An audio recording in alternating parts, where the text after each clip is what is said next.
Hello la YouTube sphère, j'espère que tu vas bien. Ça faisait un petit moment qu'on s'était pas vu, je dois le reconnaître. Mais comme tu peux le voir derrière moi, ça a bien avancé au niveau du projet 4L. Je te montre ça tout de suite.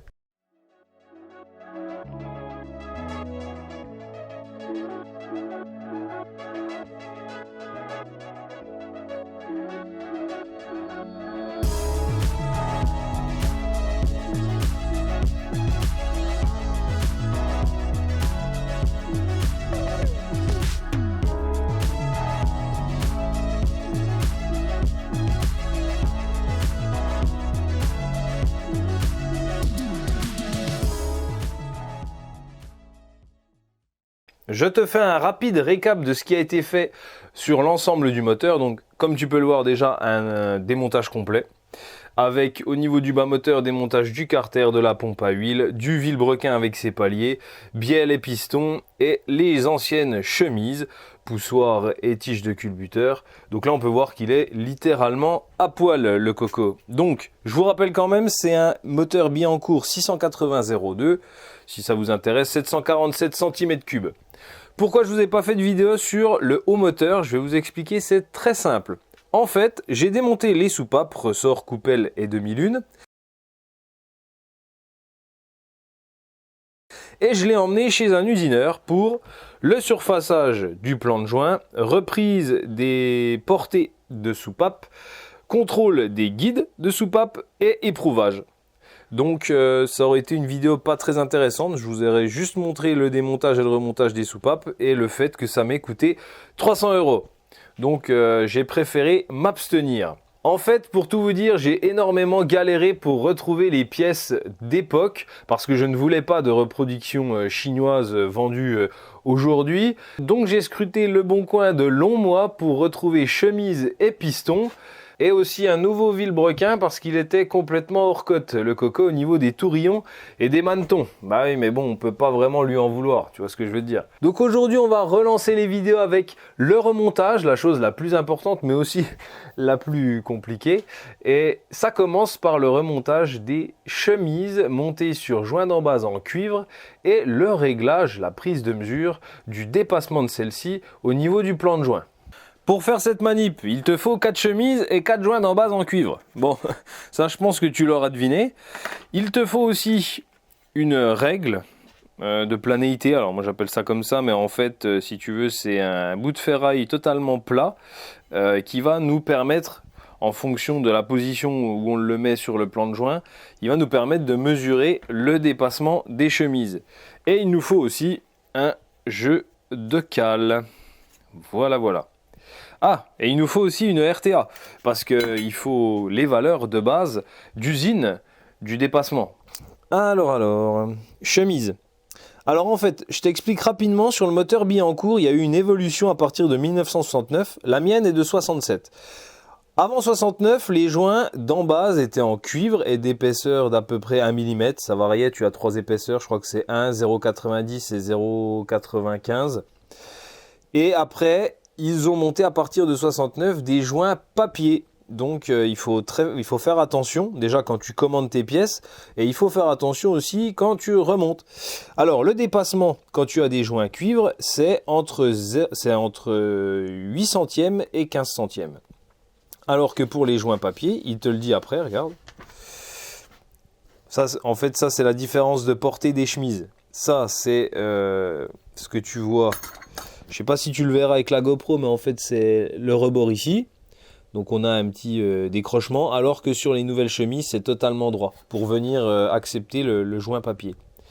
Et au niveau du dépassement des chemises, quand tu es après 69, c'est 4 centièmes à 12 centièmes. Voilà, je sais pas si ça t'intéresse, mais dans tous les cas tu as l'info, tu pourras pas dire que je t'ai jamais rien donné.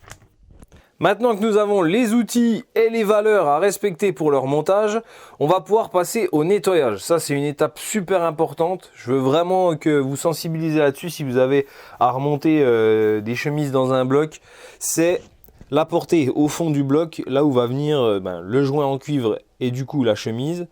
Là, il faut vraiment que ça soit parfait, super bien toilé, nettoyé, tip top. Il faut qu'on puisse manger dessus. D'accord ? Une fois qu'on a fait ça, on peut commencer à engager les chemises.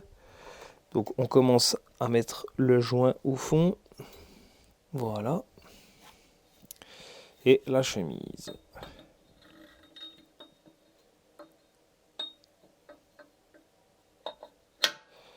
Voilà. Alors ici, tu as un petit usinage, un petit méplat là, il faut bien le respecter. Alors je vous montre un petit peu à côté comment c'est fait. Voilà. On va mettre la deuxième. Et c'est à ce moment-là que les problèmes commencent, si tu veux, à mon avis. C'est-à-dire qu'il faut déjà savoir si ta chemise, elle est bien portante sur ta portée, quoi.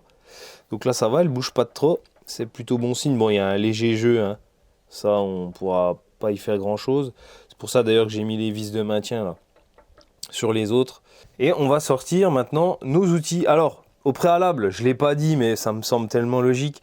Il faut bien évidemment nettoyer son plan de joint, hein. Vous n'allez pas passer le jeu de cale sur quelque chose de totalement dégueulasse. Ça paraît évident, mais je vous le dis quand même. S'ensuit une prise de cote en long, en large et en travers des chemises par rapport au bloc. Il faut savoir aussi que les chemises doivent toutes être alignées entre elles. S'en conclut un magnifique schéma où l'on peut voir qu'entre les chemises il y a un jeu inférieur à 4 centièmes, ce qui est parfait. Et sinon, au niveau du dépassement plan de joint, on est entre 16 et 18 centièmes, ce qui est pas mal non plus. Mais je suis pas trop inquiet parce que, étant donné que les joints d'en bas sont en cuivre, ils vont pouvoir absorber largement à la déformation au niveau du serrage de la culasse. Ils absorberont largement ces 3 centièmes en trop. Vaut mieux trop que pas assez, au moins l'étanchéité ne sera que meilleure. Voilà, on part là-dessus, je préfère pas trop jouer les apprentis sorciers à retoiler dans tous les sens et puis à recréer des jeux à droite à gauche. Là, j'ai juste eu à nettoyer bien les pièces et les embasses du bloc et on a retrouvé nos petits, on a eu des bonnes valeurs, donc on va repartir là-dessus. Le moteur était étanche avant, il sera à nouveau étanche, je suis pas trop inquiet. La prochaine étape, on va s'intéresser aux pistons, c'est-à-dire qu'on va changer les vieux pistons sur les bielles et on va en remonter des neufs d'époque, hein, comme je vous disais au début de la vidéo. Je n'ai pas acheté de reproduction, donc c'est des pièces que j'ai trouvées sur le bon coin, voilà, et qui attendaient sagement dans le grenier ou que sais-je, dans la cave de quelqu'un, donc c'est parfait. J'ai retrouvé ça, donc au programme, changement des pistons, réglage des jeux à la coupe des segments, remontage des segments aussi. Et puis on verra l'étendue du prochain épisode, mais si on arrive déjà à faire ça, c'est déjà très bien. Je vous dis à très vite, dites-moi ce que vous avez pensé, si vous avez des conseils aussi ou des petites choses aussi à me dire sur le montage de ces chemises, des choses à améliorer ou quoi. Pendant que c'est démonté, il faut me le dire rapidement en commentaire, quoi. Pendant que c'est encore à cette étape-là, n'hésitez pas aussi à liker, partager la vidéo et puis si elle vous a aidé, un petit merci, ça fait toujours plaisir. Allez, je vous dis à très bientôt. Ciao, ciao.